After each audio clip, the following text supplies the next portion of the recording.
दोस्तों आज मैं आपको 26 साल के एक ऐसे नौजवान से मिलवाऊंगा जिन्होंने जॉब ना चुनकर डेयरी फार्मिंग को चुना। ये इनका पुश्तैनी काम है। 1950 में इनके दादाजी ने इस काम को शुरू किया था और अब ये तीसरी पीढ़ी इस काम को कर रही है। तो चलिए आपको मिलवाते हैं शिवम भाई से और जानते हैं इस डेयरी फार्म की कहानी। भाई जी बहुत बहुत स्वागत है हमारे चैनल पर। आज हम आपके डेयरी फार्म पर हैं। सबसे पहले हमारे दर्शकों को अपना और अपने फार्म का एक छोटा सा परिचय दें।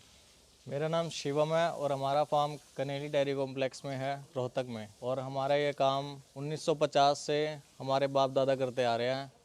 पहले दादाजी करते थे, फिर पापा संभालते हैं, अब मैंने संभालना शुरू करा इस फार्म को। कब से संभाल रहे हैं आप?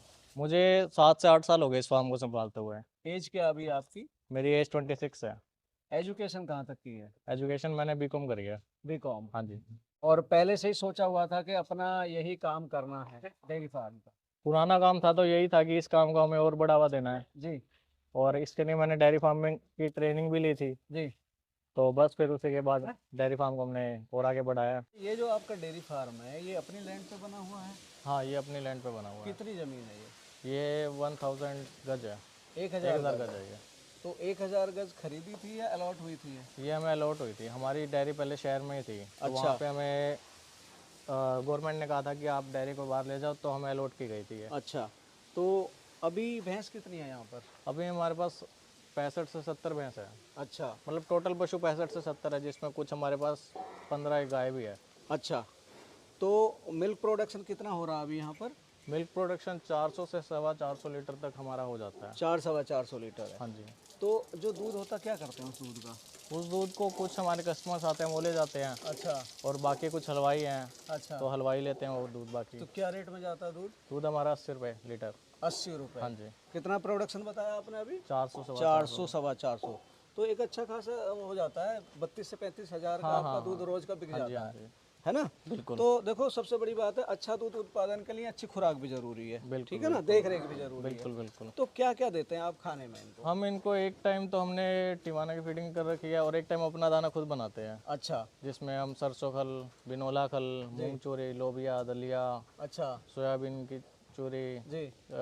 इन तरह के प्रोडक्ट्स खिलाते हैं। बिनोला खल हो गई, सब चीज़ें होगी। मतलब बिनोला तो 7 से 8 आइटम हम इनको घी का अच्छा फैट आता है। बिनोले से फैट अच्छा होता है। जी। अच्छा सुबह दिनचर्या कैसे शुरू होती है आपके डेयरी फार्म की? सुबह 4 बजे हमारे वर्कर्स उठते हैं, फिर इनकी सफाई करते हैं, जी इनको दाना डालते हैं, पशु दाना खा लेते हैं। 15-20 मिनट रेस्ट करने के बाद, खाने के बाद 5:30-6 बजे हमारी मिल्किंग शुरू हो जाती है। अच्छा।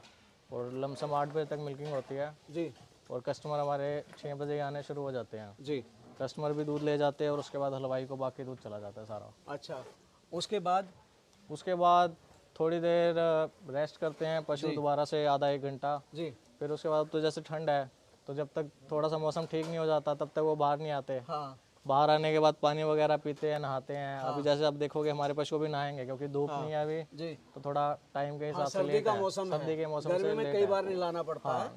गर्मी में तो हम 4 बार नहलाते हैं। जी। सर्दियों में एक टाइम नहलाते हैं। अब नहलाएंगे इनको जैसे जैसे धूप थोड़ी सी और अच्छा ठीक हो जाएगी। जी जी जी।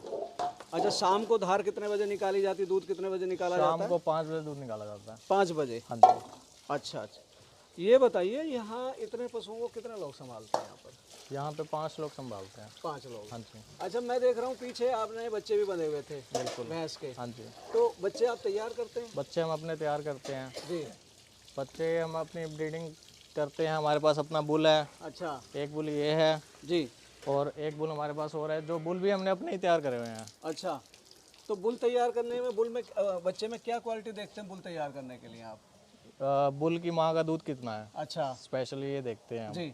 मतलब जिसकी माँ ज़्यादा दूध जिसकी माँ देती ज़्यादा है दूध देती है उसको, और उसका कद काट अच्छा है उसको आप उसको सेलेक्ट देते करते हैं बुल के तौर पर, बिल्कुल है ना? बिल्कुल बिल्कुल। जी अब जैसे अगर आप इसको देखोगे आप कहोगे इसके जो सींग है वो सही नहीं है। जी। वो एक्चुअली क्या है, इसने दीवार पे घिस घिस के थोड़ा सा वो कर दिया है। अदरवाइज इसकी जो मदर का दूध था वो 24 से 25 किलो था। अच्छा। जो हमारे पास खुद भैंस तो थी, उसके बच्चे को आपने बुल के तौर पर? उसको हमने बुल तैयार करा है। जी। अब जो हमने एक और बुल तैयार करा हुआ है उसका भी सेम इतना ही दूध था। ये बुल कब से सर्विस दे रहा है आपको?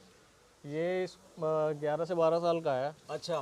8-1 साल इसको भी हो गए सर्विस देते हुए। मतलब आपको लगा आगे और नया तैयार कर लेना चाहिए तो लेना आपने फिर तैयार कर हाँ लिया? जी बिल्कुल। जी। अच्छा, जैसे आप बच्चे तैयार करते हैं जी। मैं देख रहा हूँ यहाँ छोटे बच्चे हैं, इससे बड़े बच्चे कहाँ रखते हैं आप? इससे बड़े बच्चे हम गांव में भेज देते हैं। जब तक बच्चे दूध पीते हैं तब तक हम उसको अपने पास रखते हैं। जब वो चारे पे आ जाते हैं तब उनको गांव में भेज देते हैं, अच्छा ताकि गांव में वो अच्छे से घूमे फिरे और बड़े हुए जल्दी से। जी जी हमारे पास इतना एरिया नहीं है कि हम उनको घुमा सके या बांध सके ज़्यादा देर। जी।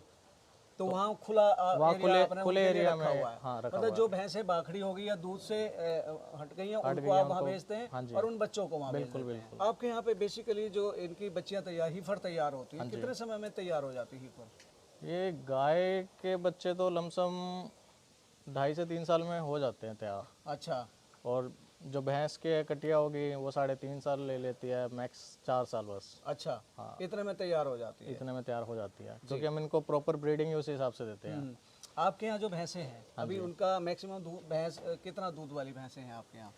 अभी मेरे पास मैक्सिमम तो 15-16 किलो वाली भैंस है। अच्छा, मिड रेंज वाली रखी हुई रेंज है वाली आपने भैंसें, रखी हुई है है ना? हमने भैंसें। क्योंकि ऊपर वाली रेंजों की फिर रेंज वाली कीमत भी बहुत ज्यादा हो जाती है। बेसिकली आपका काम है दूध प्रोडक्शन पे काम है और हमारा। ब्रीडिंग करना, है ना?